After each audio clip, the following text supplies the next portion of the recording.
If you've ever wanted to be in reality TV, this is the guy you need to talk to. You're literally handpicking these contestants and putting them on TV. Yeah, I pretty much hold their dreams in my hand. One day I got a call from America's Got Talent. And then like 2 weeks later, I'm in meetings with Simon What did Cowell. you think? That on your resume's got to be then you great, can right? kind of write your own ticket at that point because That's it's like crazy, I've dude. That's worked at like the awesome. highest level.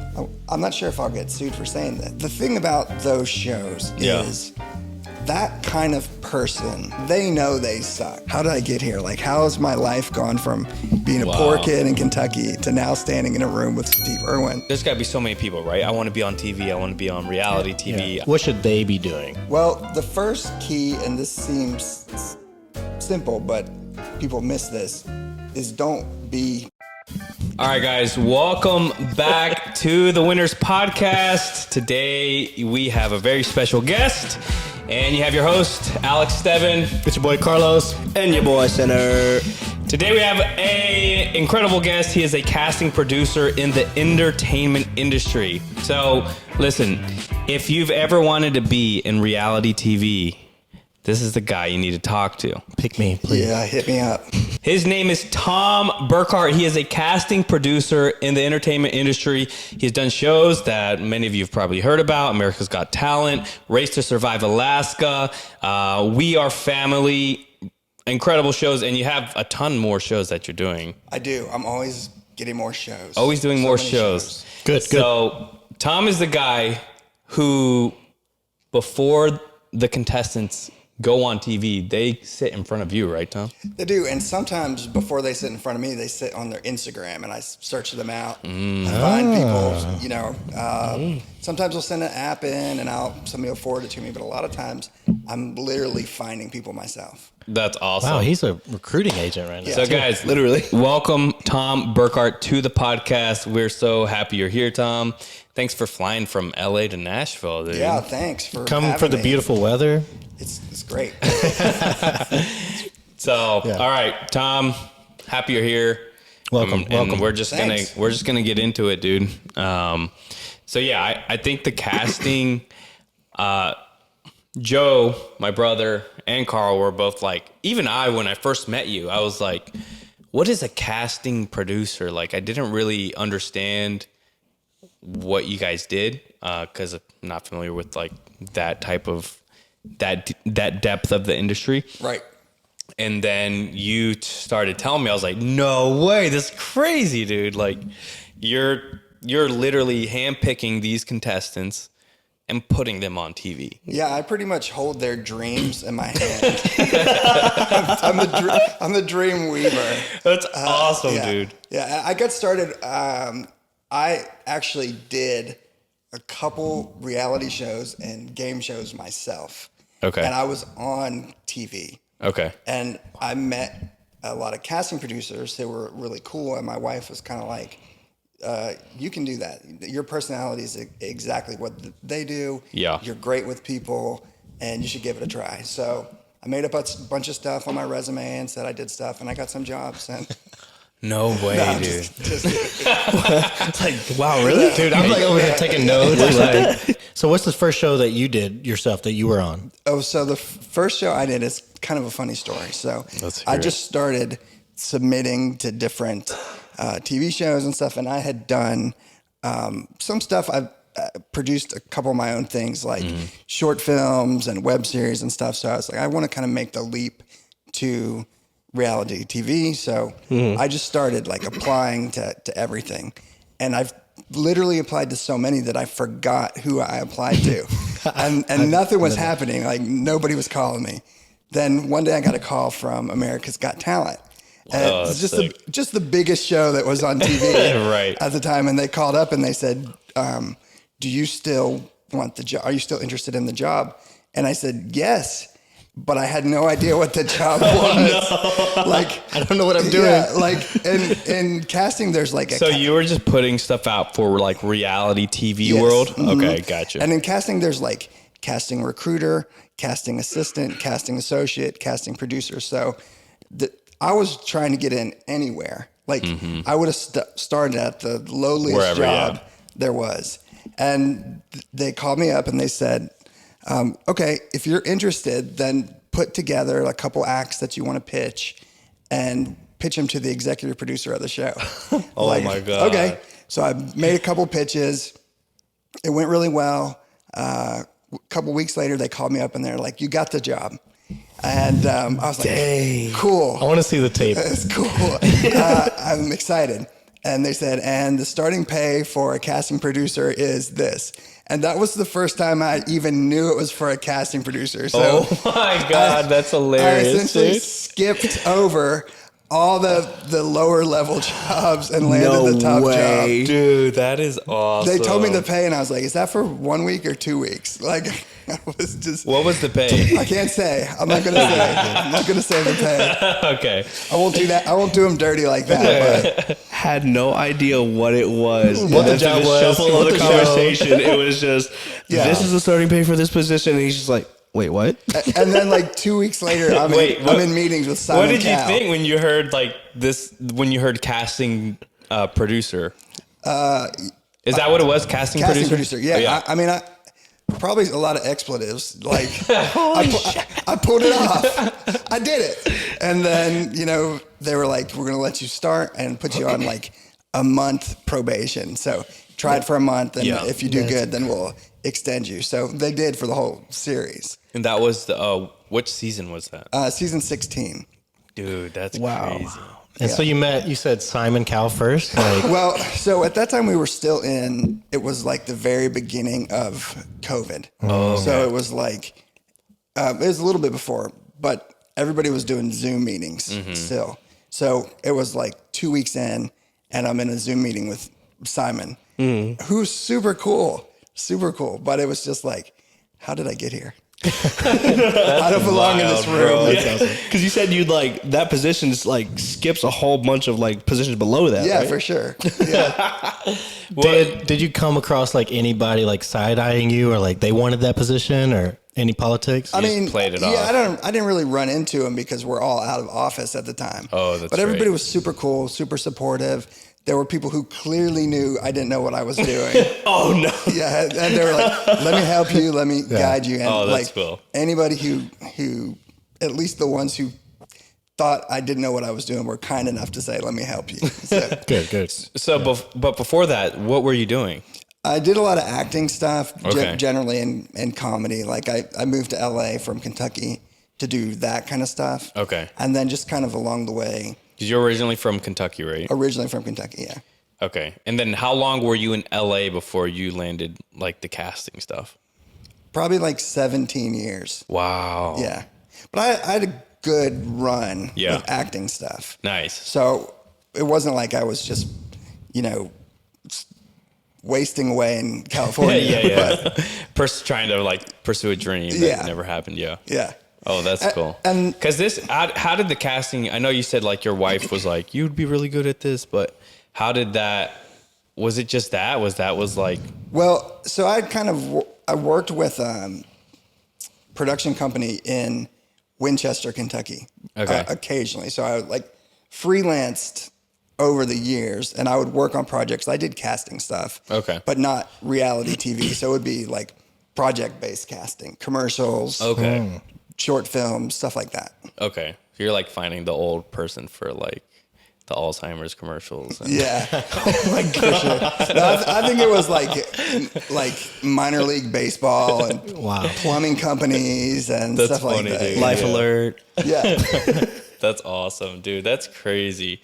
All right, so you did the America's Got Talent. So like with that specific one, we looked it up earlier. Who was it? Did you cast everyone for that, or are there multiple? No, so the way it works is every week you bring in like 5 acts to pitch. And so there's like, for that show, there was like 10 casting producers and Okay. we'd all bring in 5. Okay. They would say, I like this one sucks. I don't know what you were thinking bringing this person in. Clearly Dude, you knew you it's had so a deadline crazy, and you had yeah. to scrape some people up. But, and then they'll take the people who they like and they'll pitch them to the executive producers of the show. You pitch them. I pitch them to the executive producers. Again, Okay, so these are guys you went out to find and on Instagram and stuff. Yeah, yeah. They didn't like audition online or. There's a couple ways like that show does it. Like they have open calls where people do virtual auditions and they go into a Zoom room and they do stuff and then there's millions of people, not millions of people, but over the years, people send in stuff like, oh, I'm going to be on this show. Yeah. But really the people that make the show are people that you're like, this guy over in Florida who does this weird thing that I found out about, or, you're finding them. Yeah. I was going to say, was there ever anybody that you casted that was just like god awful but put on the show because it would be funny? I think they do that. Like the She Bangs guy, right? Like American Idol, like yeah, I think like that guy. No, I think that they know. The thing about those shows is that kind of person typically knows they're that kind of person. Oh, right, yeah. Like they know they suck. Yeah. For the most part, the people who want to go on, so they cast people who know they're part of the joke. Yeah. They don't typically cast people to make fun of them. Right. Okay. Yeah. There's respect in that. Which that makes sense. I think so. Yeah. I feel like that's good, right? Yeah, they know they're either a troll or a joke. I'm like, hopefully the people always know that, but I guess that's not always Which the case. in turn is good for the show because it provides that shock value and the comedic relief. Yeah, I mean it's a talent contest, but it's more than that, a TV, entertainment TV It's show. entertainment, right? Yeah. Dude.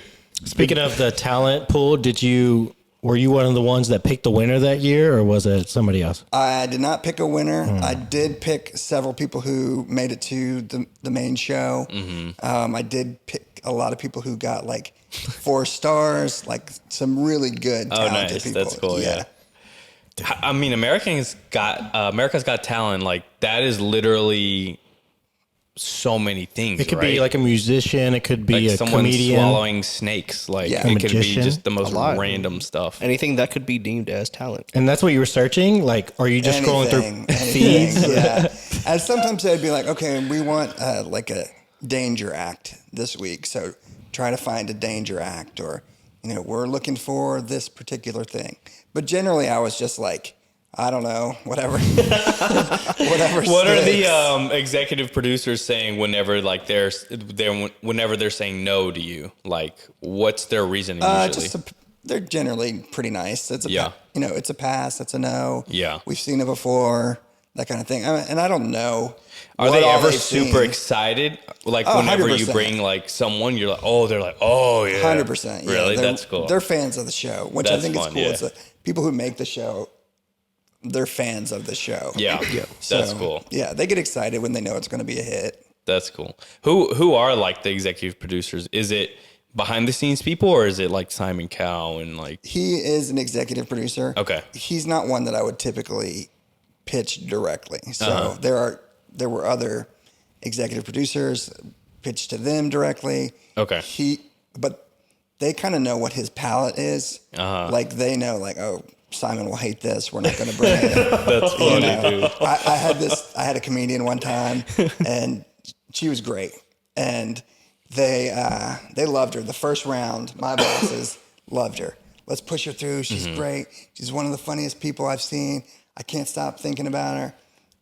I'm not sure if I'll get sued for saying that, but I don't think so. It's pretty general. But then when it came time to pitch to like the executive producer, one of them was like, I don't think, it's not his brand. Yeah. And they're like, yeah, we didn't think so either. We didn't. Dang. They had to fold back so quick. Yeah. Awesome, dude. That's Like, hilarious. all right, cool. You loved her like literally 5 minutes ago. That's funny, dude. Yeah. So this is like the first show you like get on casting for, and then after that, what? Like that on your resume's got to be Then you great, can right? kind of write your own ticket at that point because That's it's like crazy, I've dude. That's worked at like the awesome. highest level. That's so cool. I think the next one I did after that was like a Nickelodeon kid show though, so it wasn't like Yeah. of like at the top of the world, and then you're interviewing this kid, and you're like, you're gonna have to talk. You're just gonna have to say something. That's hilarious. What are you doing to me? I've always wondered about like kid voice actors, like if they're new to it, how do they get them to say something like on cue? I don't know. I don't know either. I mean, that's got to be. Well, I don't understand kids at all. So I have no background in that. But I guess you just tell them what to do. I'm assuming like sometimes they'll have like a parent in there encouraging it. I've seen that in some cases, but like in other cases they have an adult doing like a kid voice. Kid actors fascinate me. Like I was watching like Home Alone, right? It's like a classic Christmas movie. I'm just like, how did Kevin do this? How does he just do this whole thing? Like, yeah, it's a masterpiece, and he just does it. I'm like, how old is he in that movie? Like 7, right, dude? That's Young. crazy. Dude. Is that not wild? I don't know. That's just wild to me to think that a 7-year-old, anyone under 10 is just like acting like this. Yeah, it's playtime too. It's not like they're like, I'm a star. You know? Right. They don't know what's happening to them exactly. It's actually a good way to put it. Dude, yeah, it's just. I think that's how they pitch it. Like I have a couple friends who have like kid actors, and they're kind of like, oh, it's playtime. And sometimes they'll go, and the kid doesn't want to do it, and they'll just take them home. All right, nap time. Yeah, I guess it's the parents' dream. It's like, let's take our kid to go acting. Yeah. It's not like they're like, The parents got to coach in some way. Yeah. Like if it's live acting for sure. Oh yeah, I know. I always think of that with my son. I'm like, man, you could be a good actor.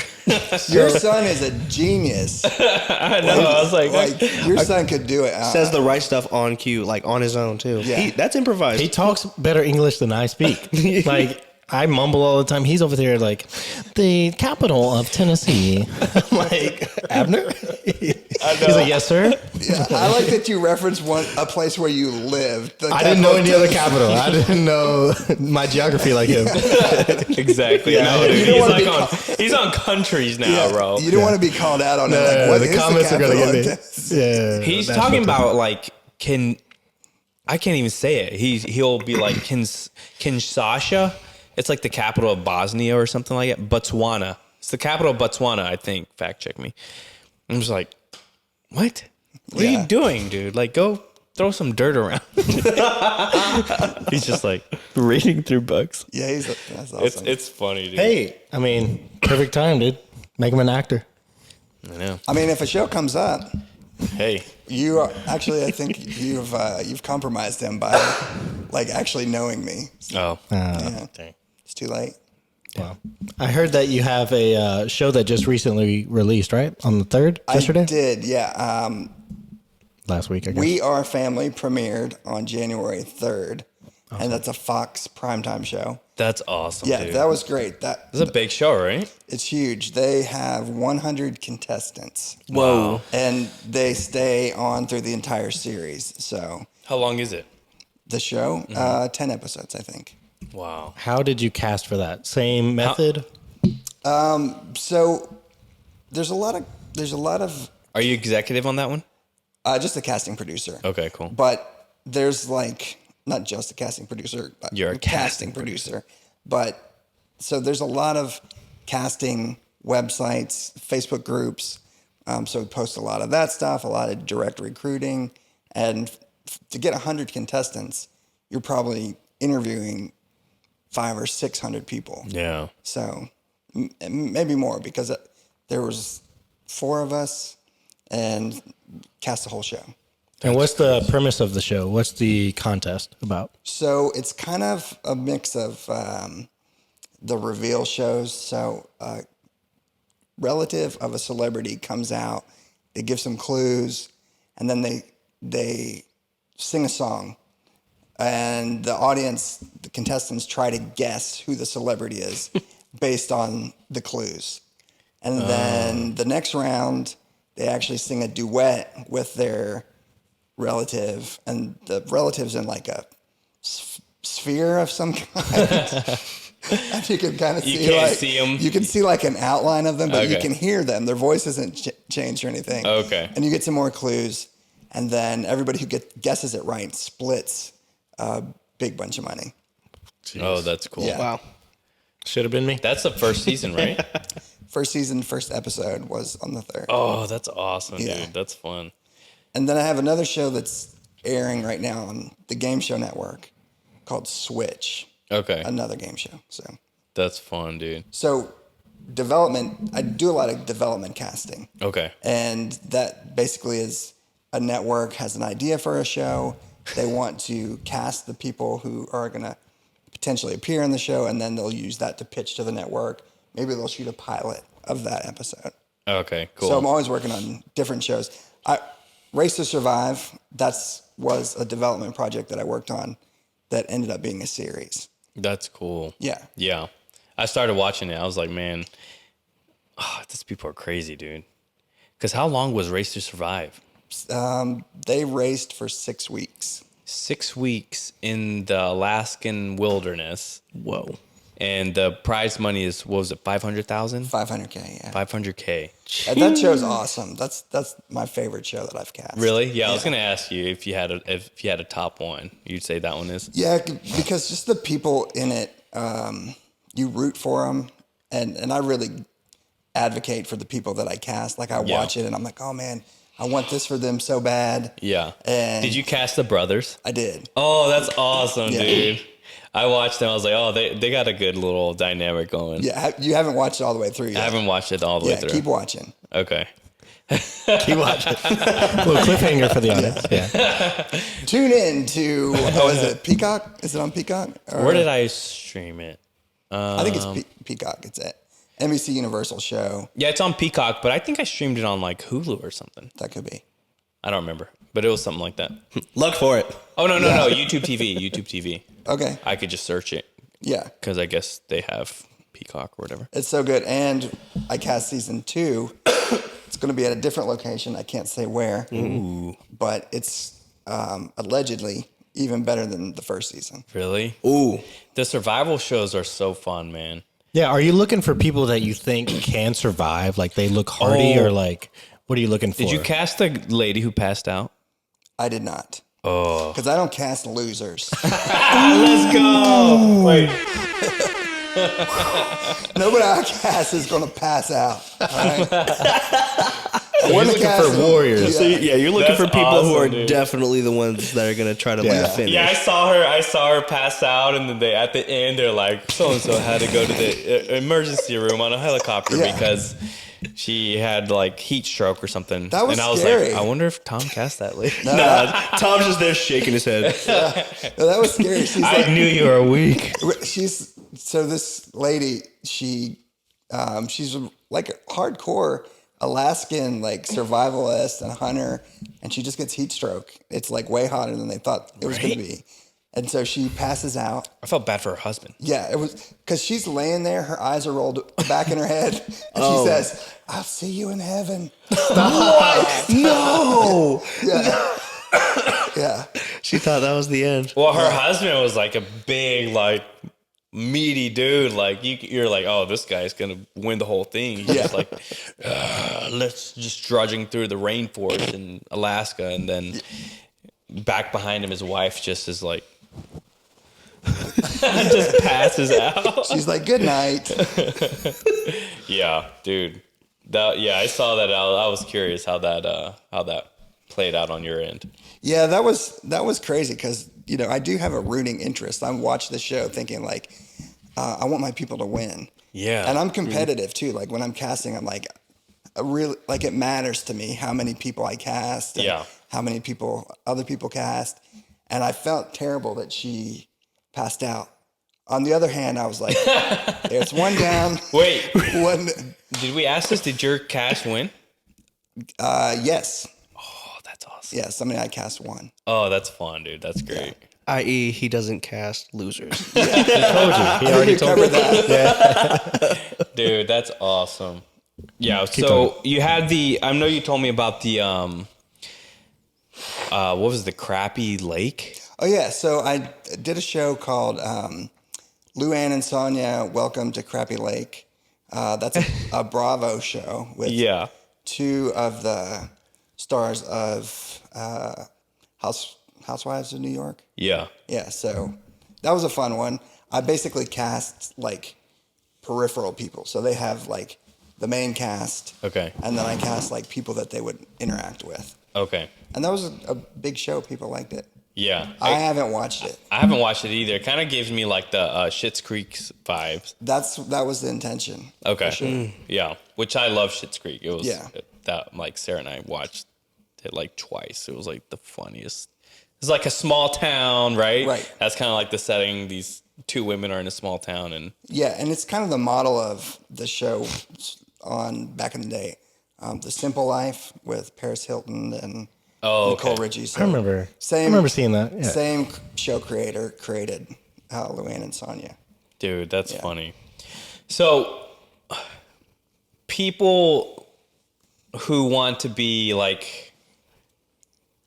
There's got to be so many people, right? I want to be on TV. I want to be on reality TV. I want to like be on this show. I want to be on this show. I want to be on this show. Like, what's some things they could put on their social media since you're looking through it? I know a lot of actor friends in these local Nashville venues, and like, what should they be doing? Well, the first key, and this seems simple, but people miss this, is don't be boring. Yeah. Like that's the big thing. Like a lot of people will be like, I want to be famous.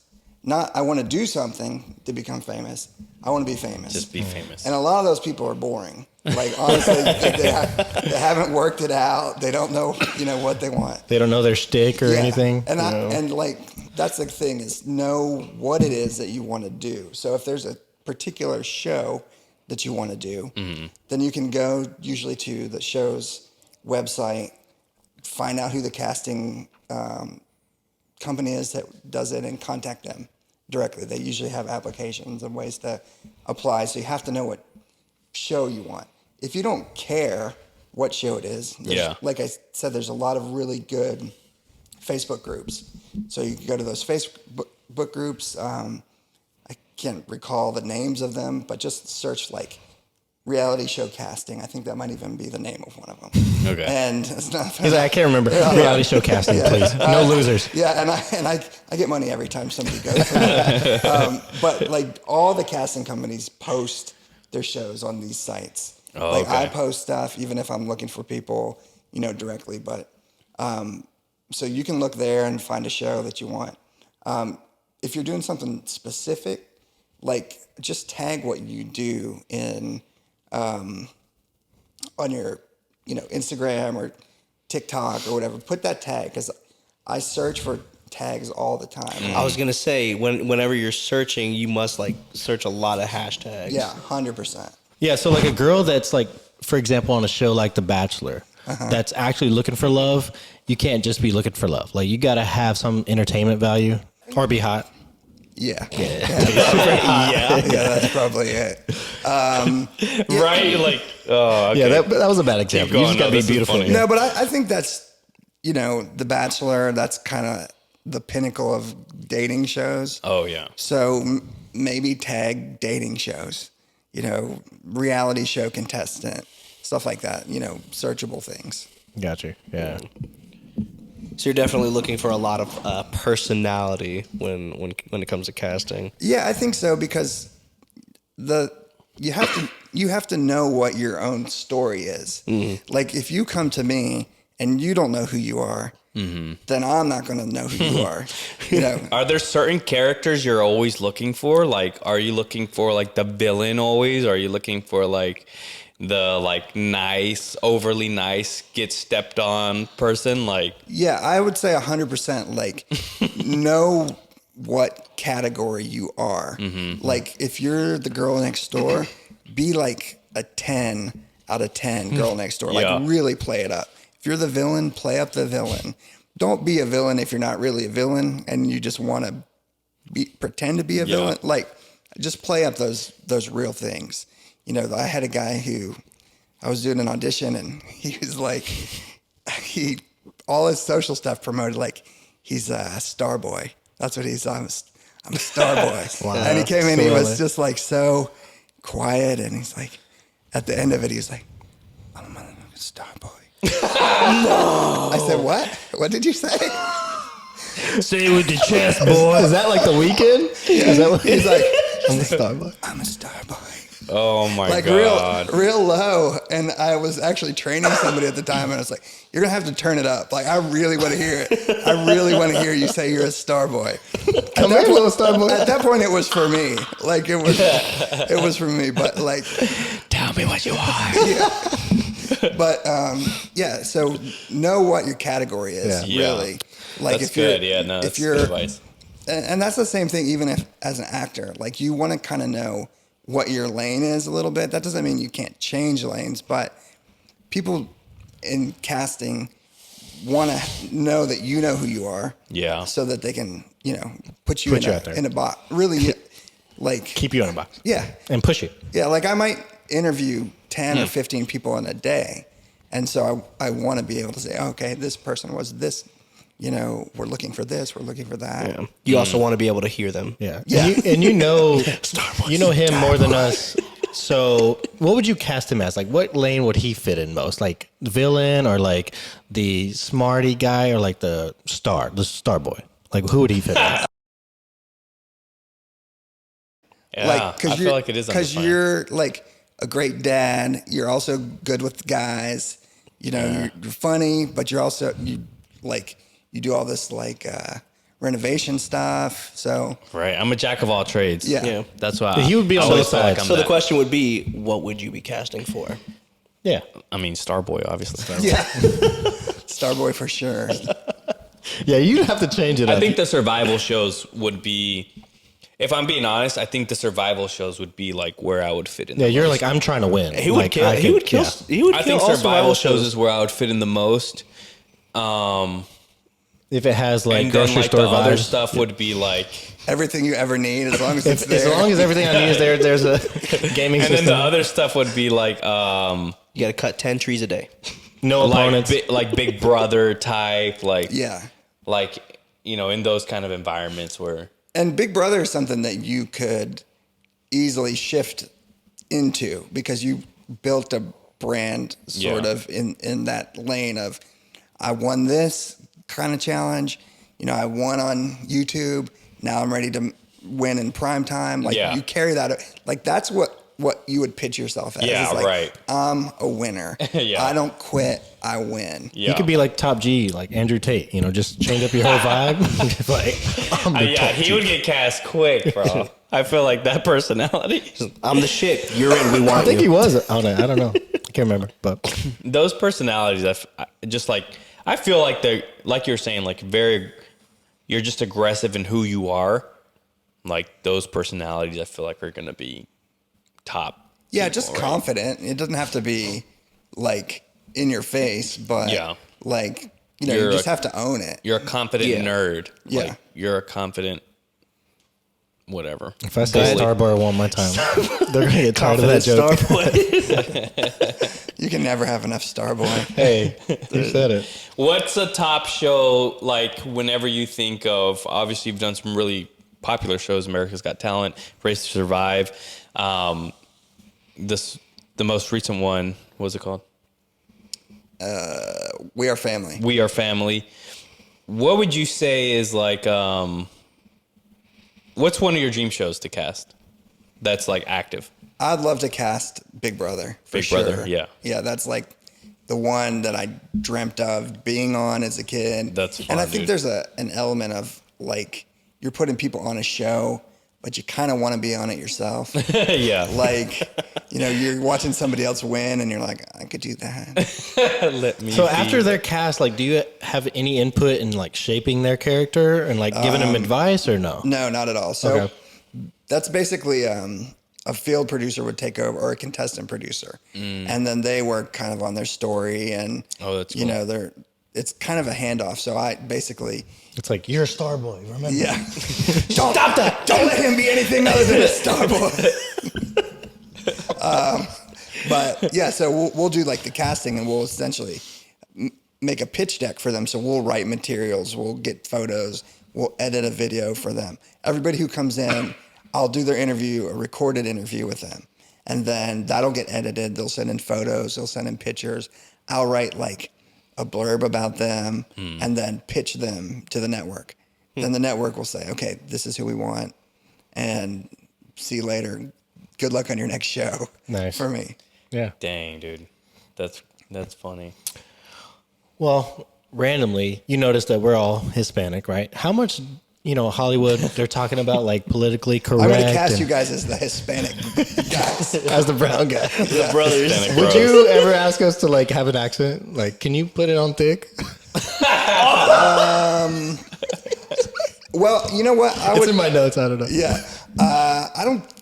I've never done anything like that. Have you heard it? Have you seen it? I have seen, definitely a push to like, we need this category more. And for me, it's funny because that's one of the most important things for me is like diversity in casting. Yeah. Like doing a survival show, honestly, there's like a lot of crazy white guys out in the middle of nowhere Right. who are survivalists. Yeah. And that's hard because I'm like, I want somebody else. I want some variety. I want to give somebody else a shot. Yeah. So I really look hard. I really work to bring like new faces in and, open it up to everybody. And My thing is like as an audience member, like watching this, if it's forced or if it looks like they just put, whatever ethnicity in there for the sake of diversity, then I'm like, I can kind of sniff it out and I'm like kind of turned off by it. But if it is just all white Florida guys, I'm here for it. Like as long as they fit the role. This is about to be This is about to crazy. be awesome. Any of them could be survivors. as long as they can stick their hand down a catfish's mouth, I don't care what color they are. They all have that skill. Dude, if they can fight a gator, I'm in. Dude, it's just crazy thinking about all the wild TV shows that have been like the Turtle Man. Yeah. Oh, speaking of Turtle Man, he's like a Kentucky staple, right? He's literally from the town that I grew up in. No way. Irvin, Kentucky. I thought you were about to say his first and last name. Yeah. He's like, Somebody told me that there's a He's Irvin literally Kennedy. my uncle, guys. yeah. No, it's like him. He's a famous guy from where I grew up. Little town in Kentucky, like 3,000 people. Him, Kevin Richardson from the Backstreet Boys, who I would cast you as in a second. that was going to be my next question. Like, who'd you cast me as? And some I'm looking him up. Like, some new country singer who's real big right now. Oh, okay. But I don't listen to a lot of country You guys music. got some stuff happening in Yeah. Irvin. And then me also. Exactly, Yeah. dude. That's funny. But yeah, right? It's like someone just finds the Turtle Man and they're Yeah. like, this is TV. Well, like, sometimes like a turtle man could come and have his own show already. Like he could be doing the pitch and he could be trying to find like a network. Like, Okay. hey, I've got this. Let's put me out there. yeah. But That's my some job, initiative. If Turtle Man did that, I feel like that's pretty wild. Like, Yeah. it has the thought process. I'd make great TV. we're going to show the clip to the all right, audience. tag Kevin in this Oh, because that's funny, dude. that's I see it. I see exactly why you would cast him as it. Hey, I can act like I'm freaking singing. Dude. I knew him as a kid. So, Wow. Oh, that's funny. That's crazy. Yeah. Small But Kentucky. to your point, like when you're talking about, if it's all like 3 white dudes in Florida, it's my job as a casting producer, a good casting producer, to find people who are qualified wherever they are. So it's my job to find diversity and give people a shot, even if I think in some cases people say, I've never seen somebody like myself on TV doing this before. Yeah. So they don't apply or right. they don't get that chance. And for me, it's like, I got to find them. Like, I want them to have an opportunity because it's not fair that it's just these people who think everybody looks like me on TV. So, Yeah. Yeah. And I feel like that also causes the audience to rally behind them. Like, oh, he's like me and I never thought I Yes. would survive. And now you have this huge fan base Right. supporting him. So Yeah. I get it. So I feel like I wouldn't survive in those situations. So I could be a good rally behind me. I feel like you'd be great on like the Bachelorette or whatever those. Bachelorette. Oh yeah, dating show. He's a single bachelor, and then you just They always wanna go there. Become a It's textbook, bro. You could be on the Backstreet Lorette.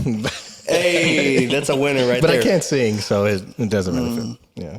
But those, I mean, was Bachelor the first one? Was that like what just was like the? Contest show. I think Survivor's been on for 45 I mean, seasons. for like dating, Oh, dating. and then it just went crazy with the dating shows. I think maybe before then there was like Love Island or like Love Paradise, something. Yeah. Something like that. Something like that, yeah.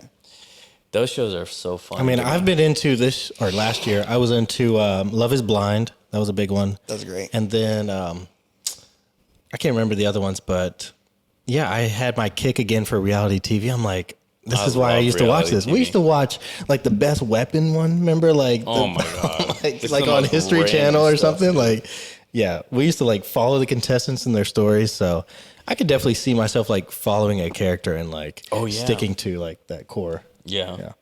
Whether it's dating or not. But. Yeah, I was just watching the new Squid Games. The challenge one? The Netflix Squid Games that just came out. So good. Did you finish it? I did. I haven't finished it, but it's so good. You need to finish it, dude. But I'm like, that's what, 465 contestants on there or something crazy like that? Yeah. It's a lot of people, right? And one of the casting producers that worked on Race to Survive worked on Squid Game. So it's like these shows come out and I'm like, oh man, I know somebody who's in there. Right, yeah. Oh, they were a contestant, or they were a producer. Oh, nice. A couple different shows that I've worked on. That's fun, dude. Yeah, I see those shows and just like, which that's such a broad pool at that point, right? There's so many contestants, so your odds are like. But then, what is it? Probably 90% of the people of the contestants like get 2 seconds. Or maybe nothing. Yeah. Of screen time. Dang. Like they don't even get shown because. Yeah, because at that point, what are the casting requirements for that one? Just be a body?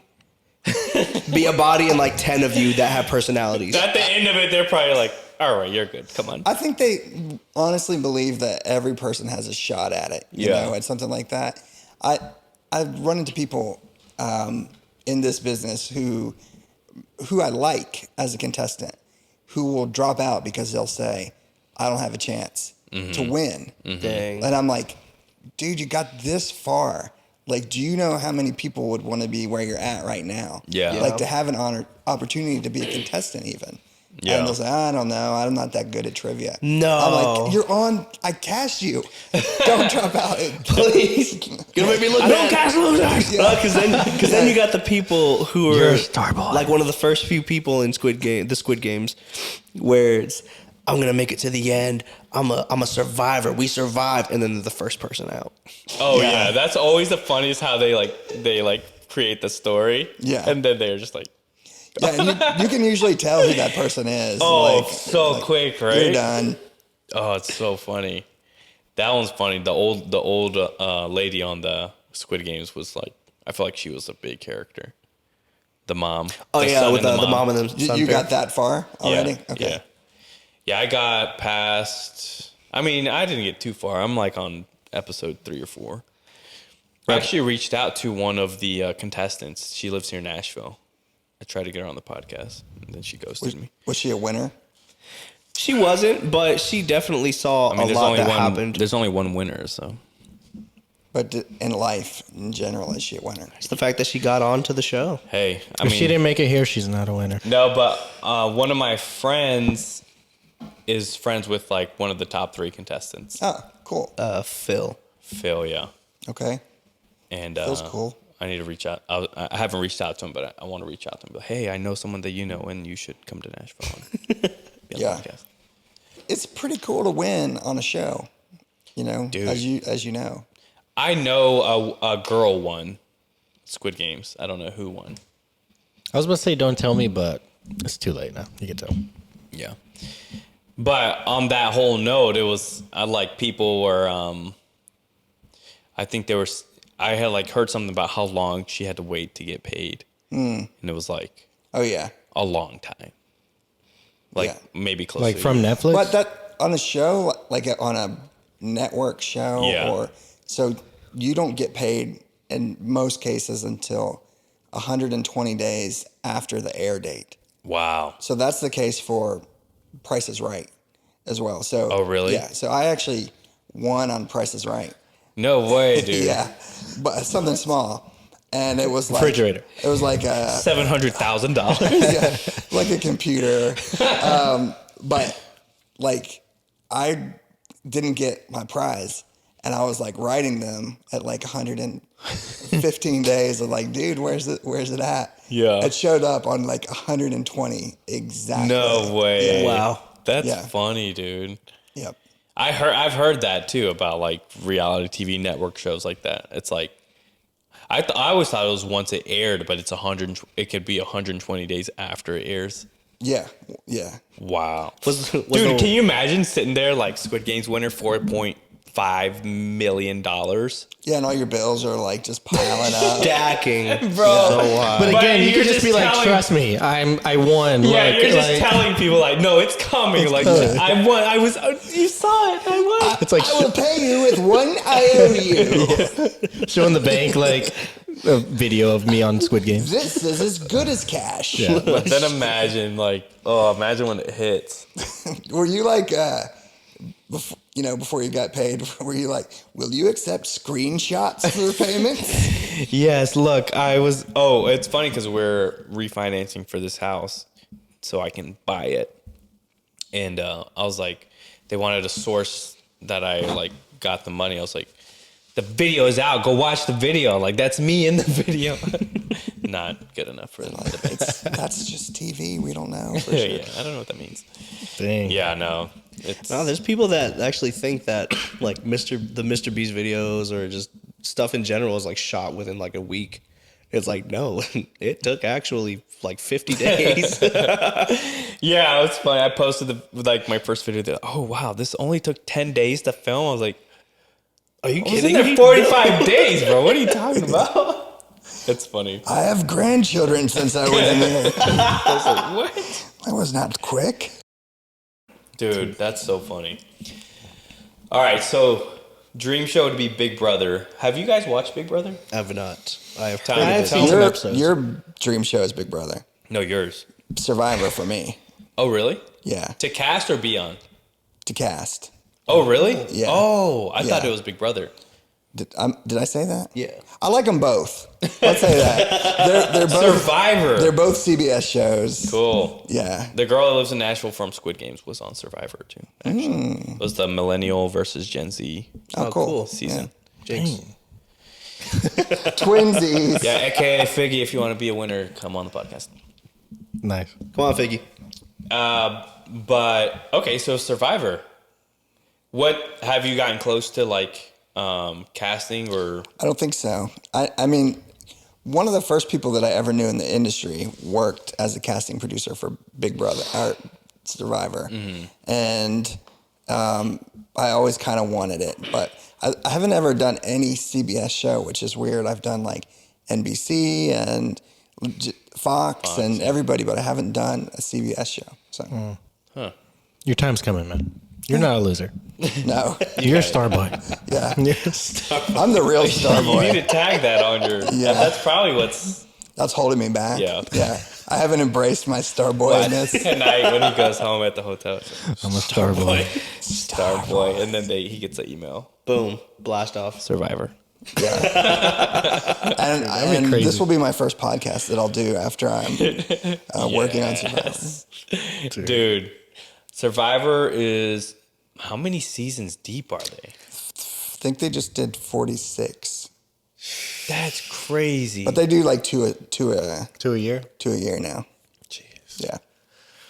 Yeah, it was on when I was like a kid, and I remember like Yeah. my dad and them watching it. So At what point do you just stop making a series, like a show, like the next season? Like, I guess they have a huge fan base, right? They do.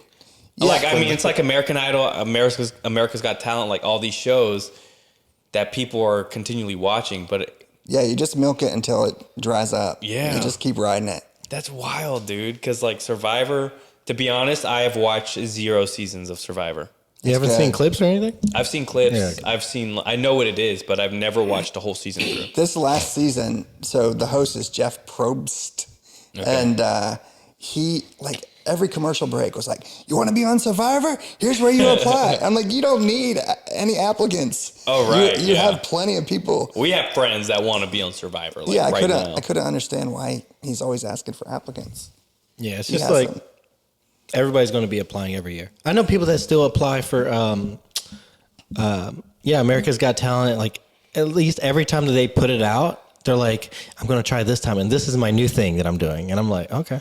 They have to, like, you have to do something you gotta new switch it up. because, like, if you keep doing the same thing, there's a file. Oh, yeah. And your name will be in it like 15 times, and you're not. I was going to ask you. Like, a no is a no unless you're coming. Do you ever go back to the file and you're like, I remember we had I do. Alex. beer in the shoe drinker guy. Yeah.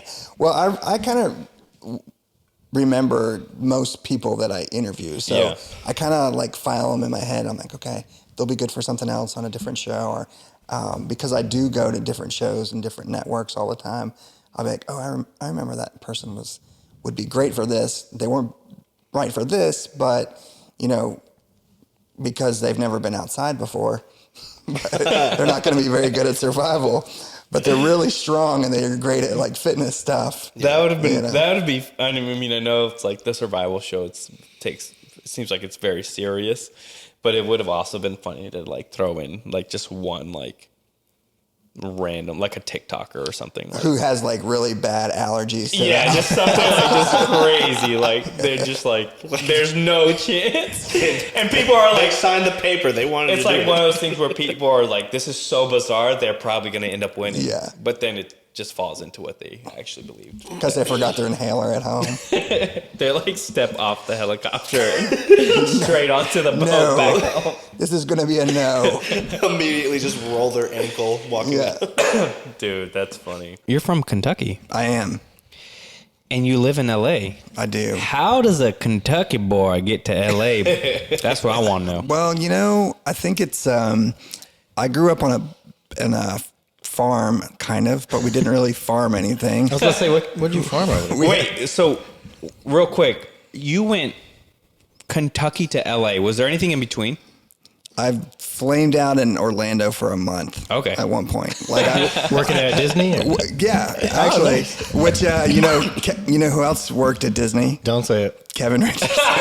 That's hilarious. He was Aladdin at People tell me I could be Aladdin. Yeah, 100%. But yeah, so I went. I was like, I don't belong here. Like when I lived, like I want more. Like I feel like I'm an entertainer. I want to, you know, see more. But I also was scared. So I moved to Orlando because I was like, I could work at Disney World and do comedy and stuff. There was a couple comedy clubs at the time that Disney had. So I was like, I'll go down there. And then I went there and I was like, I miss everybody. And then I came back. This was a lot younger. Yeah. And then years later, my now wife wanted to do acting stuff in LA as well. You met her in Kentucky? We met her in Kentucky. At school or on the farm? Or? No, we out in the woods. She's hunting deer, boy. I was she was surviving for 45 days in a barn. I was running this. We were doing like a cable access TV show, comedy show. Me and a friend, and I had these auditions where I invited people to come in and do. It was kind of like a hidden camera show. Oh, and so I would have people come in, read a script together, but one person's script was completely different than the other person's, and it had lines in like, "Why would you make me read with this person? They're terrible." That was their line.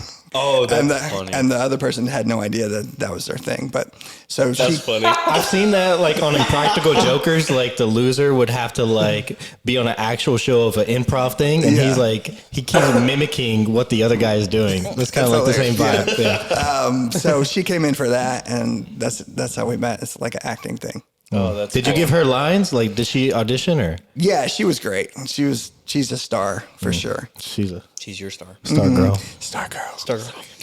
Nice callback. That was so good. Who said it first? Me? Okay, so you meet your wife in Kentucky. She is the one who initially has like these aspirations to go to LA. I think we both did, but we hadn't really found anybody else who was that crazy, like dude. That. Like I feel like that's big, bro. Yeah, to who would take that shot. You know, like a lot of people say, I want to do this thing, and I mean, we did it, and that's kind of how we've lived our life. I feel like it's big from like because we're all from small towns. Me and Joe obviously getting raised together, and then Carlos. small towns, like how many people do we know who we were raised with still are like just living in the same exact town? Oh, man. Yeah. Like what? 90, So many. 95%. I would venture to say 95%. Yeah. Well, it was a big move, and it was like culture shock for us. Like we drove 4 days to get out there, and when we That's so wild. It is a long drive. we pulled into we're like two separate cars. We pulled into like Hollywood. I was about to say Hollywood. But I thought it was gonna be Hollywood a joke. during like at 2 a.m. and it was like really dirty and trashy then. It's dirty and trashy now again, but there was like a time when it was okay. Then it was really bad. And When all the crime shows are about that area. we were going to stay with a friend, and we literally couldn't. Well, she wasn't even our friend, just somebody that we kind of knew. I hated her. Yeah, she was cool, but we didn't really know her. But Would she never said, cast her. Yeah, she's like, you could stay with me and like 8 other people in like a 2-bedroom apartment. So, but we couldn't even find parking. How old were you guys when you moved? Like 27. Oh wow. Yeah. So we couldn't find parking. Sorry about that. And my wife was like, we were married, but she's like, let's go home. I don't want to stay here. First night, she wanted to drive back. She's like, let's leave. No. I was like, what? I was like, if you want to go, I'll go, but let's just wait until the morning. We'll go in the morning. Oh. We ended up like not staying at our friends. We got a hotel. And then our friend called and was like, don't leave. Let me come over.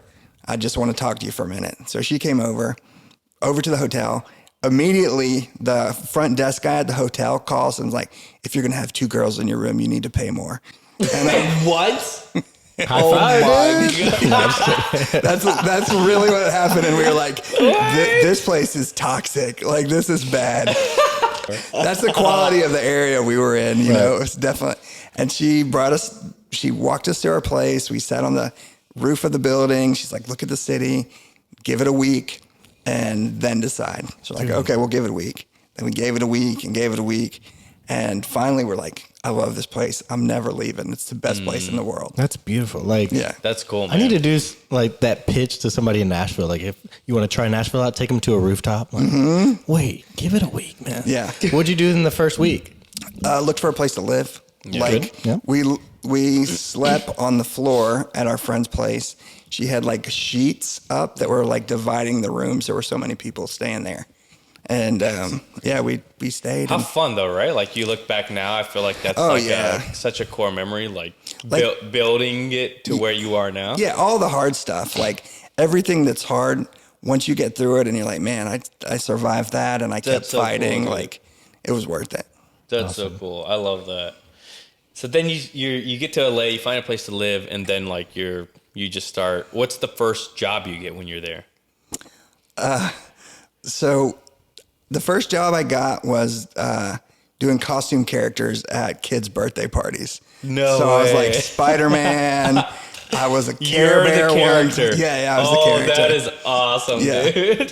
So I would like go to kids' birthday parties, and it was like a really kind of shitty costume place, and they were just like hodgepodge costumes. That's hilarious. I had to be like one of my first jobs was a clown at a party, and I put it on, and it was just too tight, and my junk was like not appropriate for kids. The forehead of the mask is like coning up. Yeah. And so I walked to the door, and I'm like, I'm not doing it, and I just left. Dude, that's so funny. Yeah. I know your wife is currently an attorney. She is.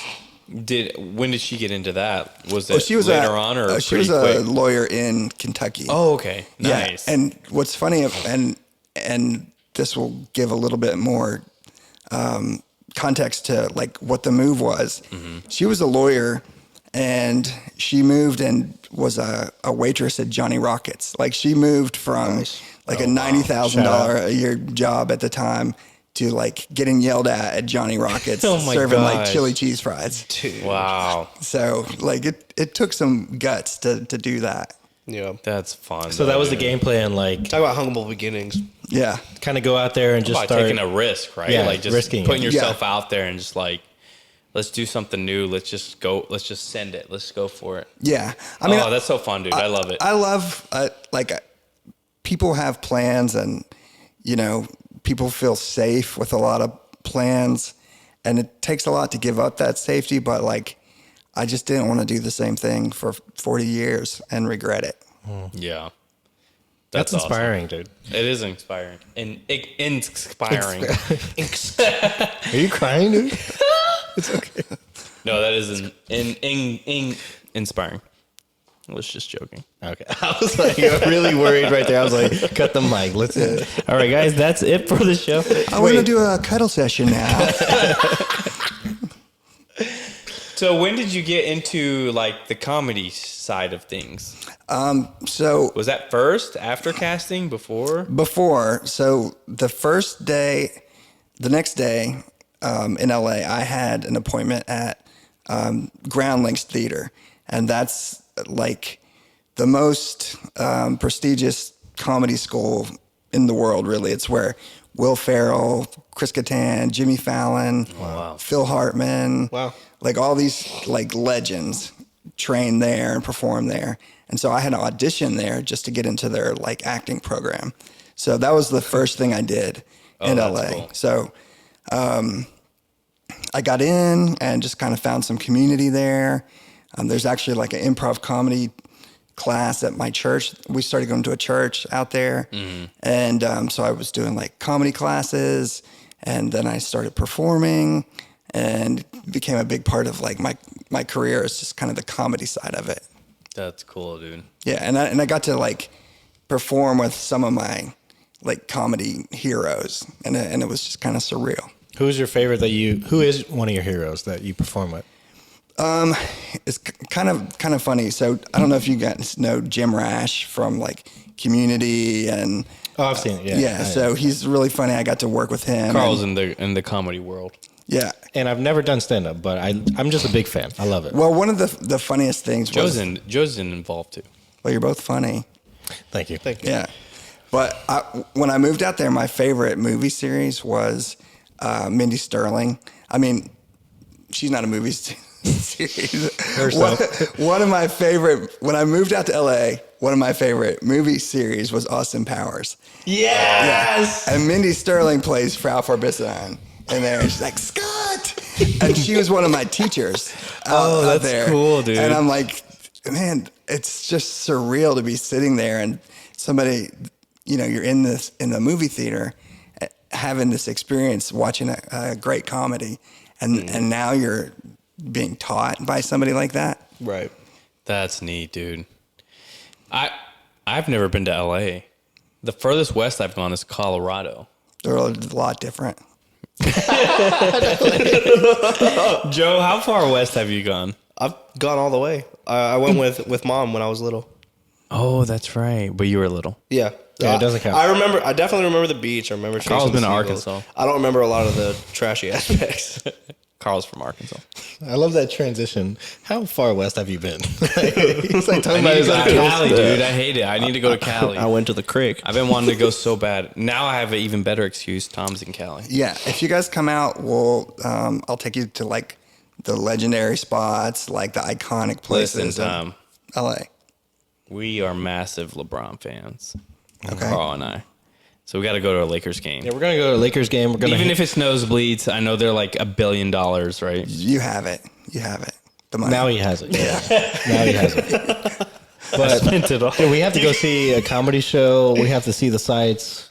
I'm gonna stay in somebody's floor. I just want to live that LA you experience. guys could stay on my floor for I sure. feel like you could live the LA life, dude. I don't know, man. I've had people, when I had my long hair, I've had people. That was like 2 days ago. Are you going to San Francisco? Is that all I am to you, dude? No, look, when I had my long hair. before this, Well, I look like this idiot over literally, here, like, literally 2 2 days days ago. Literally 2 days ago when I had my long hair. But I've had my long hair for a while. I've had people compare, like, say that, like, were you from Cali or something like that? You look like a surfer. I'm like, no, I've never. Because you're Mexican. Well, it's the tan. It's far west, yeah. I'm not Mexican, but it's because I'm not brown. Mexican. Well, they say it for me And because the I'm long cool, hair. I'm calm, I'm collected, I'm funny. Some people think I'm kind of cute. I think you're cute. Thank you. Okay. I was wanting one of you guys to say something. I would say like Nashville. I'd say you're fine. You're a Nashville 10 for sure. Dude, that's a compliment. Yeah. Like, because when I talk about it with my family, I'm like, yeah, this girl, no offense, but she was like a 6 or a 7. He's like, dude, that means she was an 8 or a 9. I'm like, How old are you, bro? 31? yeah, you don't know? I already knew that. Okay. What's funny about LA though is like it's the best looking person from every small town. You know, like you're a 10 in your small town, you're an LA 6. Like when you go out there. Yes, that's how Nashville is because everyone's not from here. So we get Not the best all of the LA best. people are here. Yeah, we get the best of the best. We So got it's a lot of hard. Callies, dude. Yeah. I mean, you're from Kentucky.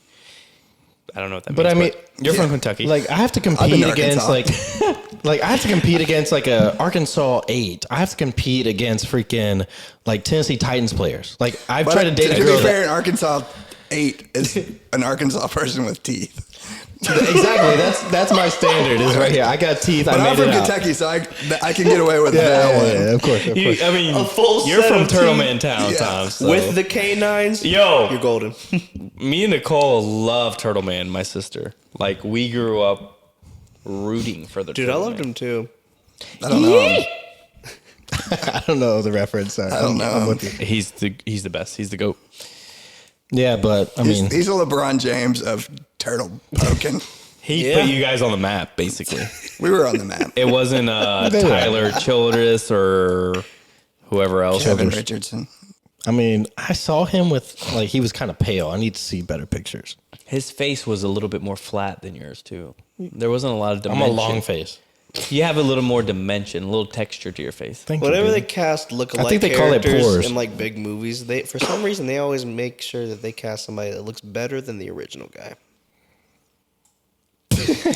Like Joaquin Phoenix and Johnny Cash. Yes. I'd say they're equally yoked, though, those guys. Yeah, they're on the Yeah. same scale. I mean, I keep looking at pictures through him. I think we should scroll, but I'm like, dang, dude. Like here he looks good, but this, He kind of looks like Who's that Pirates soccer of the player? Caribbean guy. he looks like Ibrahimovic. Yeah, Pirates of the Ibrahimovic. Jack Sparrow, No, Johnny Depp. no, the Orlando Bloom. Orlando Bloom. Yeah, I was gonna, we were talking about Orlando Bloom before this. he kind of looks like He was Orlando. in Gran Turismo. Orlando. Oh, I was Yeah. just watching that. Did you see Orlando Bloom? Oh, I was gonna ask you, Tom. Oh, I did see it. Now's the moment to name drop Okay. someone from LA, from Kentucky to LA. Who? Let me ask you. These were my two questions. Who's the most? Who's the wildest person you ever met? Like to just a regular old degular person, you would tell them, "Oh, I met them," and they would be like, "Oh, no way!" And then who's the coolest person you feel like you've ever met living in LA? It's hard because when I first got there, I actually worked as an extra a lot. And so there would be people who would be like around and cool. There'd be some people who were like really cool who you wouldn't think would be cool. And then there were people who were like really terrible who you were surprised that You're they like, were bad. you're not that famous. Yeah. Calm down. I mean, I guess over the years, I don't think I've cataloged somebody who was particularly the coolest. Or I've never been starstruck, really. Yeah. So Who would you be starstruck by? Who do you think? Survivor winner season. Oh, Steve Irwin. Steve Irwin. That was my best ever encounter with a that's celebrity. fun, dude. Yeah, That's cool. He was kind of my hero before I moved out there. He's pre-Turtle Man. I was about to say that's Turtle Man. Like, Yeah. Steve Number Irwin one. was the OG animal interaction. I was like, that's an anything. Australian redneck right there, bro. So this is kind of goes in with the winner's topic, but Steve Irwin had a reality show where he was going to take some Americans to the Australia Zoo and teach them how to do everything. So they were holding the auditions at the Comedy Store in LA. We talked about the Comedy Store earlier, and so there was a rumor that Steve was going to show up for this audition. Steve, it was rumored to come to this audition. And so we're all waiting, but typically in like an open call audition, you have to sit around and wait to get your time to interview and stuff anyway. So we didn't know if he was coming. All of a sudden, he busts through the door, literally carrying an alligator, like through the door with an alligator. That's awesome. Up to the front of The comedy store? Up the front of the comedy store. And then he hands off the alligator. He pulls out more animals. He's talking and stuff. And I'm like, 10 or 15 feet away from Steve Irwin at this time. And I'm like, how did I get here? Like, how has my life gone from being a poor kid in Kentucky to now standing in a room with Steve Irwin? So he's like, does his little spiel. And now he's leaving. Steve Irwin's going to leave. And he's walking out. And it came over me. There's nothing planned. I just went, go get him, Steve, as he's walking out. Hell yeah. And Steve, like, nobody's saying anything. And I just yell out, like it came out like a Holy Ghost came out. Steve was walking out of that room. He probably high-fived you. What did he do? No, he stopped dead in his tracks like he's getting ready to jump on the back of like an iguana or something. He stops. He turns his head and he looks at me and goes, no, you go get him. I'll see you in Australia. And I was just like, I'm dead. Bro, I'm dead. Take me out now. That's awesome. He said, put me in your animal bag and take me with you, boy. I would die a happy man if I would have got to be in that experience. I loved Steve Irwin, awesome. dude. I remember growing up, we had a DVD of like a Steve Irwin, like a little 30-minute thing. It was just the Crocodile Hunter, and it was him on top of a crocodile. Yeah.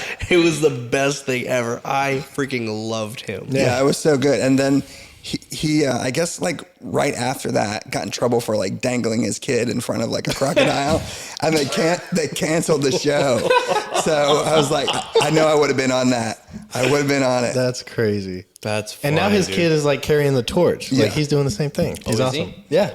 I had a chance to go to the Australia Zoo, and it was like Mecca kind of like it was. It was so good. Cool, dude. And did you train any animals or no? But they have like all these big like stand up. Tom's a traveled man, dude. He's been around. You could sense Steve Irwin when you're there, though. It just feels like he's there. He's protecting you. He's like, he's telling me to go on. He's in your go ear. on, Tom. Dude, no, you go get him. So that was your starstruck moment, you would say? That was the only time I've ever been like starstruck. Oh wow, that's fun. That's cool. Dude, have you been starstruck? I don't think it's hard to like in over here in Southeast. We're not around. Like, no. I mean, if I saw LeBron James, I know for a fact I'd be like, this is not real. Yeah, well, we were almost courtside, just seeing him from like here to that, to the sink. We're like, how tall they are, and just like starstruck in that way. Like if I shook LeBron's hand, I'd just be like, yeah, you had that moment of like he had that ghosty, like that would be equivalent to like him dunking Steve. And us like high fiving. Yeah. Like, dude, I feel like fucking go LeBron. I feel like if I was a kid, he's like, and I'd be like. He's like, you're a star boy. Like, I feel like if I was a kid in that scenario, I would probably be a lot more starstruck. But like, as like a young adult, later teenage years, I'm seeing like I'm working like valet and I'm doing all this stuff in downtown Nashville, and I'm seeing all of like these celebrities that I know about, and I'm seeing all of my favorite artists. Like I've met almost every member from Korn because I worked at the Thompson Nashville and valeted out there, and like. It was an amazing experience because like I was like, these guys are huge. I love their music and I'm talking to them. They're really cool. Yeah. But I wasn't like starstruck. Like I was obsessed with like every move they were making, like every bit of information. Yeah. I feel like that's what I'd be starstruck for. It's just like the people I love the most, who I like watch or listen to the most, which is Drake and LeBron. And like, you know what the other cool, like, I met somebody that was actually really cool. That's like, wouldn't be expected. Like he was just out there nonchalant, just chilling, waiting for his Uber because he was going to a wine tasting. You guys ever seen? But you have to test it before you taste it. If you test it, then you taste it. Wine tasting. Then you get to. No, but cleared taste. You guys ever seen 50 First Dates? No. Yes, I have, of course. Yeah. Adam Sandler. Remember 10 Second Tom? Yes. Him. Really? I met him. He was. Tom's like, oh yeah, I know that motherfucker. That should have been me. Actually, the story is. No, I met him outside of the hotel, and I was just being a good employee, asking everybody if they were good, if they needed any help. And I walk up to him, and I'm like, "Need any help, sir?" And then he turns his face, and he's like, "Oh no, I'm good. I'm just waiting for my Uber. I'm going to a wine tasting." And he's or like, testing. Or testing, yeah. And he's just like telling me about his day and everything like that. I'm just like, this is fucking 10-second Tom. And then he tells you again because he was actually, I'm going back to the tasting now. Do you need to? You tell him again. Do you need any help? He was actually waiting for his Uber all night. It was like 6 hours later. That's funny. No, but he was super nice. Like it's also really like it kind of brings you down though. Like whenever you like have an actual conversation with these people, they're just regular people. Yeah. On the flip side of that though, like they say like never meet your heroes. Have you had a moment where you met somebody that you kind of looked up to and it was bad encounter or no? I met one of my villains one time. Ooh. And I think that was like a kind of... They were already villains? To me, they were a villain. Oh, nice. So... Like you just hated them as a person? Yeah, for sure. Say their name. Yeah. Say their name. I'm going to say it. I'm going to say it. Go Steve. Well, so I grew up like kind of before like Backstreet Boys. But when People are going to know me. I'm going to put my hair up. Kevin, you're signing Cut your autographs. hair. It's time to cut your hair, bro. We're into the cut your hair season. So when I was growing up, like New Kids on the Block were like huge. And so all the girls liked Kevin. Joey McIntyre. Yeah, Kevin was an infant still. But so all the girls that I liked in middle school were like into like New Kids on the Block. And the girl that I liked specifically was in love with Joey McIntyre. So I always kind of held this like, you know, if I don't like him, he's, you know, he sucks, or and he didn't. I don't know. Maybe he did, but I never. Just being a hater. Yeah, I was a hater.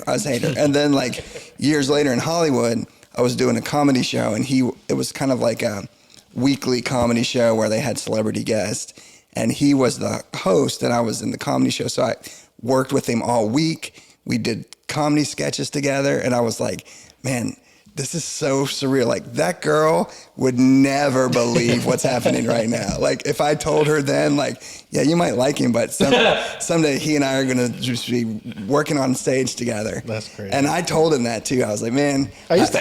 Yeah, I did. I was like, I didn't think hilarious. I would like you, but we were like friends and like, you know, joking with each other the whole week and like performing, and like we did this sketch where we were dancing like backup dancers, and it was like, man, how is this my life? Like, how did this happen?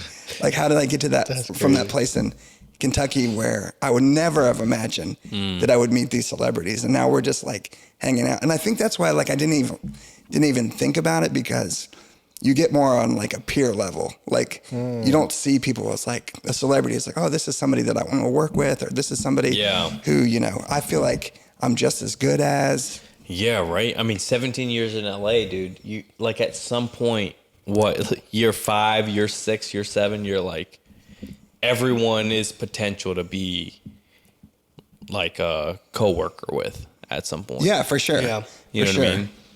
Like, I feel like that's kind of like at that point, you're seeing all these people. You're like, it's very likely I work with you in the future. Like, yeah, it could be. Like, that could just happen. Well, it's my wife has been on a few episodes of The Office. Really? Yeah. I love The Office. Pull it up. And, well, they're pretty iconic episodes, but Joe would know, dude. Joe, look him up. Pull up the episode. I don't know if you saw it. You probably haven't, but I have a whole, like, we put out a reel where I go off on Joseph. We used to like, I first moved back to Nashville from North Carolina, and we were staying at my parents' house in the basement. We were roommates. We were roomies. And this dude would sleep like in the basement, right? We're sleeping in the basement, separate beds. And he's watching The Office every night, dude. Like, and it's not like, you know, 5 volume. 20. He's at like 20. Dude. I want to hear that intro 25, song. Do it, because you used to do a little squeal.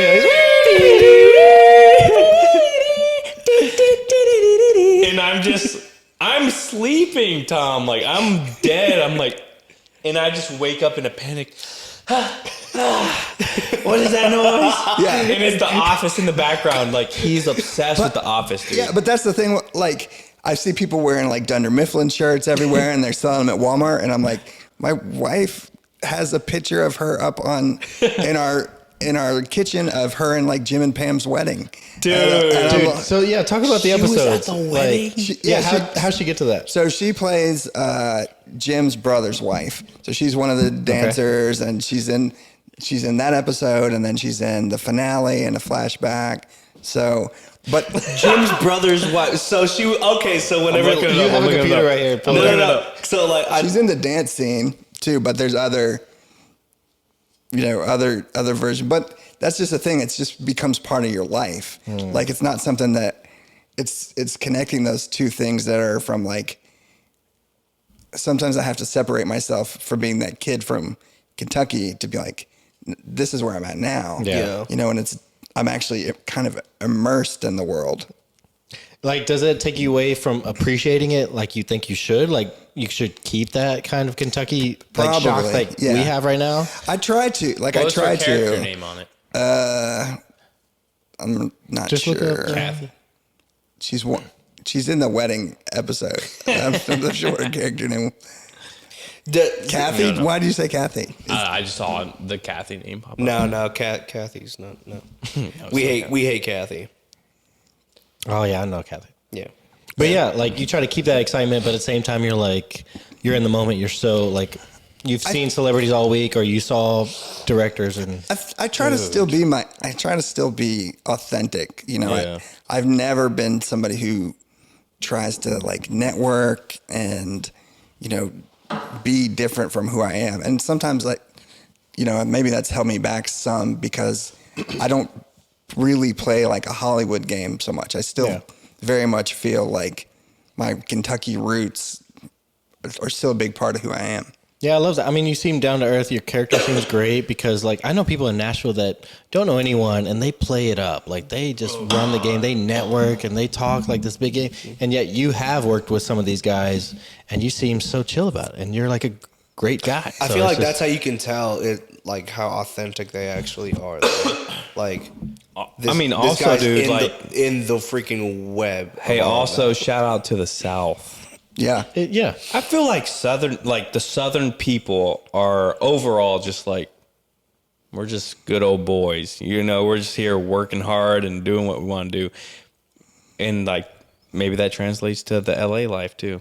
I think that there's parts of it like that you can sort of incorporate into that lifestyle that work well. But there are a lot of things too that you gotta let go of too. Especially like coming out of a small town. It's like, oh, for real? Like these people have never been out of the county. Wait, you can't carry guns over there? No, I mean, because like after Kentucky, you go to a whole new world. Basically, you're undergoing a bunch of character development at that point. And you don't drive a truck? I don't. Sorry. No, especially with the new jobs and everything, and like how far you've come now. Yeah. There's no more Chevys or Fords. You got Teslas and going through what you have as opposed Ferraris. to how it was when you were in Kentucky. Like there's a lot of detachment from the originality to now. Yeah, I keep in touch with a couple buddies from there though, and we still work on stuff. And I definitely feel like I'm kind of uncompromising. I think in like who I am. I've never tried to be LA, and I think that's what kind of makes me different out there. Has people from That's back good. home like reached out to you to try to like have you put them on or have you helped them in their acting career or no? I mean, I have given people shots, It sounds like they didn't make it. I did let them shoot a couple times. Yeah, some have, some haven't, but I'm like super loyal. Like I'll remember somebody forever. Like if I can help somebody out, I always will. And that's a big part of my LA experience too. Is we've been really active in like social stuff and outreach and community stuff, and so it's important for me to treat people right. I love that. Yeah. that's awesome, dude. That's good.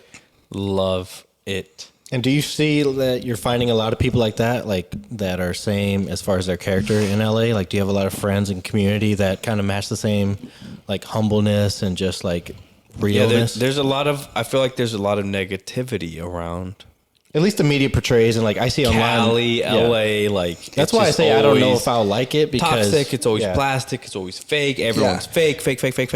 So the thing about LA is that most people you meet aren't from there, much like Nashville, I think. So there are two places in the country, and I've been to a lot of places around the world and in the United States, and LA and Nashville are like so similar in that they're both filled with dreamers. They're filled with people who want more for themselves, people who aren't content at just like being where they're at. So it's like the one other place that I would want to live other than LA. Nashville is so similar, but I don't know if it's like this in Nashville, but in LA, you mostly meet people who have traveled there for something. Yeah. So everybody's kind of an orphan. Like everybody's kind of away from their family, and you make these bonds that are family bonds with people who you choose to be friends with. Yeah. So a lot of the bonds are much tighter than you would have with the people you grew up with who are just proximity friends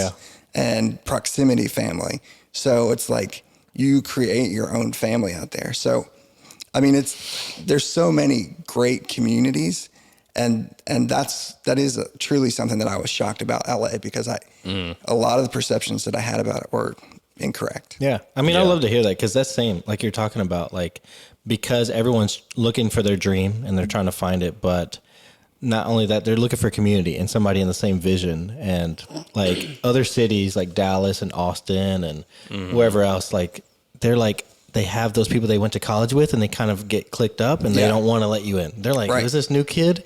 And in Nashville, you never feel that new kid. Right. And it's good to hear that LA, like, you know, when I move out there to try to make it, that I won't have that feeling. When I go roomie with Tom, dude. No, I had a good handful of friends move out to LA because they wanted to pursue their dreams, and they thought that building their music career would help network them like a lot better if they were in LA. Yeah, it's a toss up. Like a lot of people make it in the music industry in LA as well. So, I mean, I would say, like, if you have an inclination to go there, take a flyer on it and just go. Give yourself 6 months and be like, I'm gonna try it. I'm gonna see if I like it. I'm gonna see what's out there.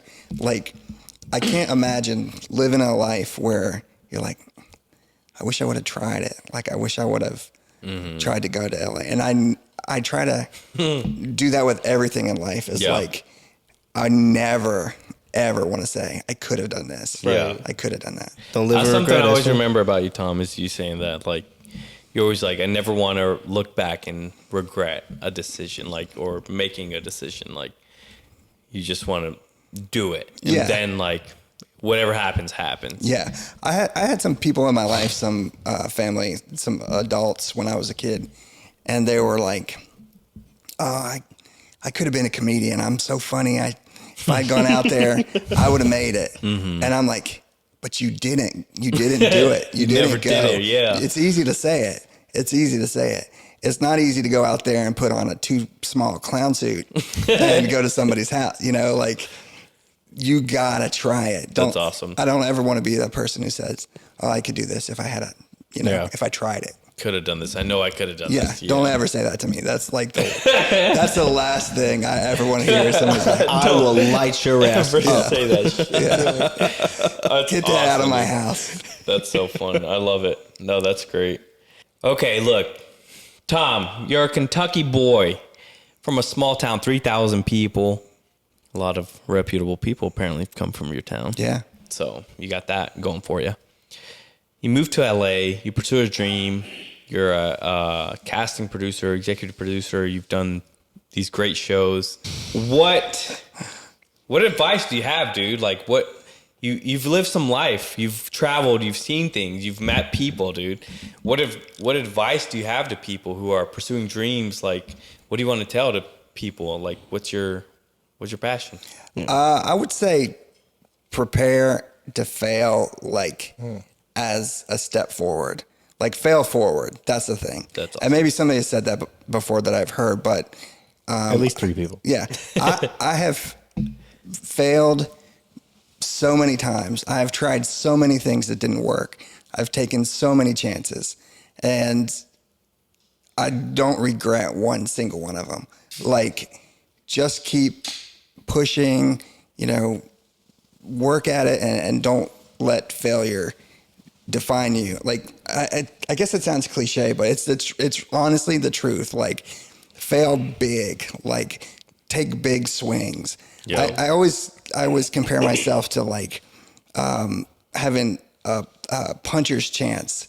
Like, if you're a big dude who can knock you out with one punch, even if you take some hits, you're always still in the fight. If you've got that one punch in you, just stay in the ring, take your beating if you need to, because like there could be 10 seconds left in the final round and you land that punch. Just stay in it. Love it. Dude, yeah. That's awesome. Yeah, because like I'm sure there's Let's gonna be go. Because like there's gonna be a lot of like small town kids listening to this from the South that are like, and that's really inspiring. It doesn't sound like a motivational speech out there in California. Like, it sounds like you did it. Like, you had nothing. Like, nobody gave you a shot. They just let you sleep on the floor. Yeah. And you made it happen, like, just by doing. And that is inspiring in itself. So, like, any advice that you're giving, I'm like tuning. I'm like, oh, dude, that's hitting me. Well, I would say, like, what's really funny is when you do fail, don't be afraid to share those failures. Like, it does count for somebody. It helps somebody. Like, I can post on Instagram all the shows I'm on, and it looks like it's been easy. Yeah. But I also stood on Hollywood Boulevard in a Cookie Monster costume, taking pictures for tips with tourists. And one day I was out there, and a crazy guy pulled a knife on me, and I'm like, I'm gonna die on Hollywood Boulevard in a Cookie Monster costume, stabbed, and that's going to be the story. Kentucky man dies on street in Hollywood. And like, I think it's important to share that, to be like, I had some pretty low lows, like there were times I was like, what misstep have I taken in my life to get to this point? Oh, yeah, right. And you have to share that stuff. Like, you have to be willing to tell somebody, like, look how I failed. And I kept going. Like, I'm not where I want to be even yet, but I don't know where that is. Yeah. I'm going to keep failing. Like, I'm okay being on the verge of total collapse at any moment, as long as there's, something to work forward. That's awesome, dude. All about that next step. I love it. All right, Tom. Well, two last things. So the first thing is, how are the Bengals doing? Oh, gosh. I mean, I feel like they did pretty good. I feel like they did pretty good, right? What's going on with my boy, Burrows? He had surgery. Okay. He's going to be back next year. We're still going to have Jamar Chase. Yeah. When Burrows go out? Like game 3 or something like that? I think 6 games ago, maybe. But he was not right at the beginning of the season either. There was something wrong. So, it's been... Obviously, I'm repping the Joe Burrows Bengals shirt in honor of our guest today. That's a really good shirt. Had to do it. Appreciate it. Yeah, that's good. Yeah, I bought the shirt just because I love the design of it. Of all of the NFL teams, the designer who designs these shirts, he had a bunch of them. Not the Titans, because I would have bought the Titans. Do the Titans, Warren Lotus. But this one was sick. I was like, oh, I got to buy that shirt, dude. This Bengals NFL collab is sick. And your quarterback, Will Levitt, is from Kentucky. Played at University of Kentucky. Hey, there we go. What a story. Tighten up, baby. Yeah. But the Titans suck. Next year. Hey, he's a rookie, man. They're getting there. Yeah. How long do we say that? How many seasons have we said that, bro? You killed the Bengals with Burrow. They'll get there. I know, but Burrow was injured, so. Yeah. He's like, yes. I mean, we're fine here. It always starts with the quarterback. You guys have your quarterback. Yeah. Now that we found a guy, like... Is Irving very close to Ohio? Not really.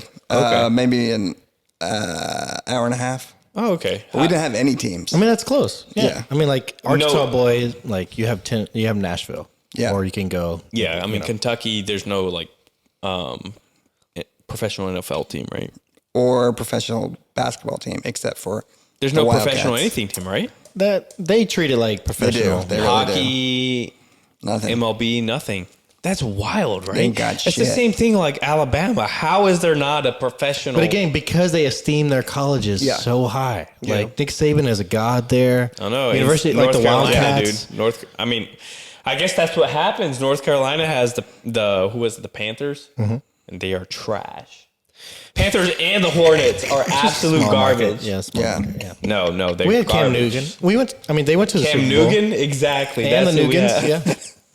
He was a good guy. Nugent. Shout out. Yeah, Nugent. so small towns just keep the college. Yeah. That's kind of What I like about a state that doesn't have a professional team, like the college team will be playing, and there'll be like a 95-year-old lady. She's like, we didn't play very good today. I'm like, you didn't play like shit. You don't play on the team. You didn't go to college there. Oh, dude. You didn't go to college at all. Yeah. Which is fine. I did it, but I don't say we. Yeah. the college fans, right? Dude, Yeah. I've never seen anything like it. There's a TikToker or YouTuber that walks through dressed as the opposite team through campus of the opposing player.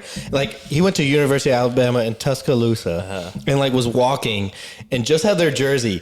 These are kids, like college kids, cussing him out in his face, F you, and like just walking by. Like it is insane. Like how I've definitely Hardcore, become It's like being in the wrong hood, bro. it's like the opposing like a high game. school, the rival high Yeah. school. But it's another level. Like they still treat it in that mindset of like, I'll kill you if Yeah. you talk about my team. Well, it's funny when I moved out of Kentucky, like Kentucky basketball is religion there pretty much. And people would call me and they're like, did you watch the game? I'm like, no, because I have stuff to do. Yeah. Like, I have I'm other working.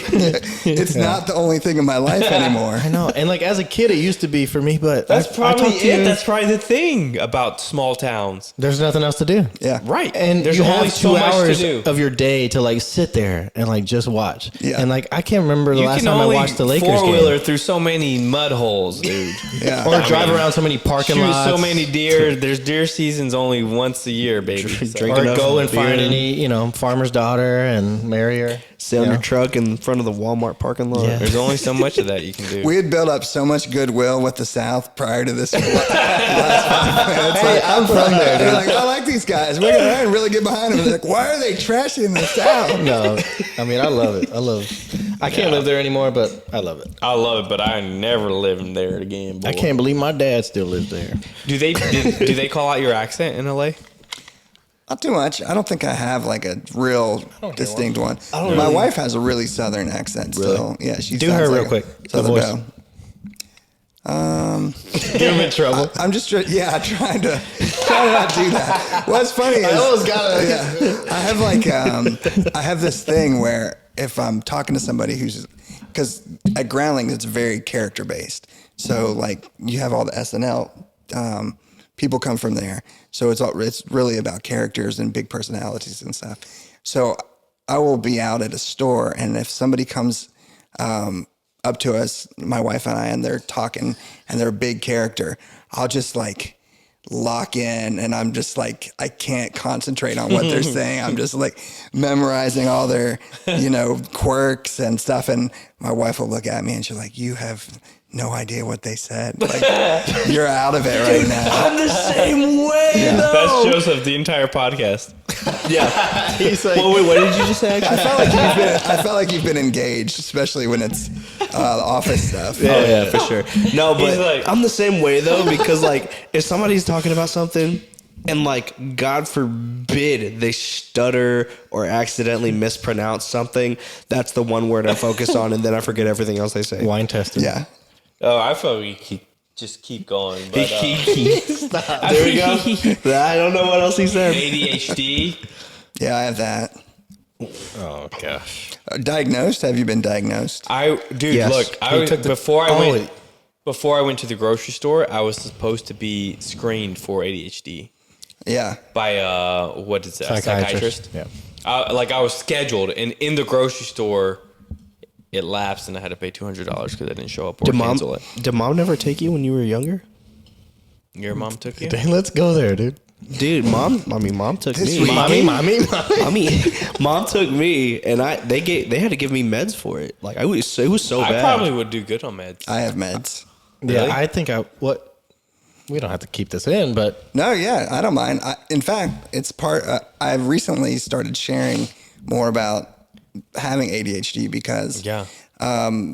like a pastor at a church that I went to told us that he had it, and I was like, Said you're going to hell. no, he's like, I'm going to hell. He had it. Yeah. He had it. He had the hell. And I thought it was like really brave that somebody who I thought like had it all together would come out and be like, hey, that's cool, yeah. I have this thing. And so my wife was like, I feel like that's what you have. So I went and got tested and diagnosed. And what do you mean when you say you got tested? Went to a psychiatrist. Yeah. So Yeah. what is it? They do like a screening, questionnaires? They talk about, some of your patterns and stuff that you do. There's ADHD is like, it's a punchline. A lot of times people are like, oh, I have ADHD. But when you really have it, it's freaking hard. I had no idea. Sorry to cut you off. I had no idea how many, like how ADHD? Squirrel. but like how many areas people say that. How many areas of your life it affects. Yeah. And like I am blown away by like if I would have known it then, like, and I could understand why instead of thinking something's wrong with me or whatever. So like, what else have you experienced after being diagnosed? Well, the biggest thing about ADHD that I learned is that, I don't know if you're the same, but for me, I'll have a project and I'll have like ADHD paralysis where I can't start it. And people will say, oh, that's lazy or procrastination. But for the ADHD person, and in my case, I almost have to think through the whole project and to its completion before I start it. So in my head, sometimes I'll have like, I'm supposed to write a script and my wife will say, did you start on that script yet? And you're cleaning something else and you're doing the small things. Exactly. And I'm like, no, but I know beat for beat what is happening. Yeah. And then I'll put it off for like 2 weeks. Then I'll sit down and I'll knock the whole thing out in an hour. Yeah. And that's not lazy. It's you're literally working it out in your head. Like I'm the same way with songwriting. Yeah, it's perfection. You want that. Yeah. Perfection. There's a lot of perfection in ADHD that people don't realize. Yeah. It's like, oh, that person's that's lazy. so good. Yeah. And that's I feel like I'm the same way. Like even today. Oh my God. Last night, this guy, Last night we were like getting stuff ready in here. And we had like a task to do. I cannot focus, Tom. Yeah. Unless the space is clean. And he was like thinking about every possibility. He's like trying to map it out in his head. In my head, I'm like, this is going to go here, this is going to go here, this is going here.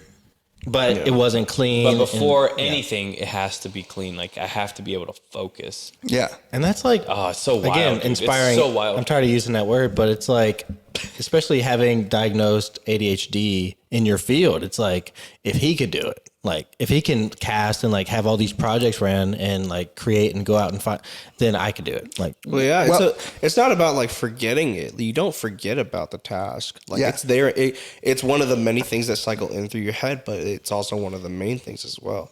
That you're just doing a lot of other things before you get to that point eventually as well. Yeah. Well, one thing that might be helpful too is like when you have ADHD, nobody beats you up more than you do. Like nobody is harder on you than you are about the stuff that you're not getting done. And I sometimes have come up with in my head like, oh, all the things I could have done if I didn't have ADHD or if I had diagnosed it earlier, like what I could have accomplished.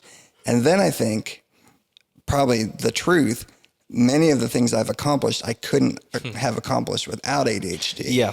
Like a lot of the creative ways that my mind works, I wouldn't have put myself in the position that I have. Yeah. So it's that balance of like, okay, how do I understand what's happening? And it's wild, It's- right? it's unintentional- it's unintentional multitasking. Like you said, 2 weeks, you're putting it off. 30 minutes, 1 hour.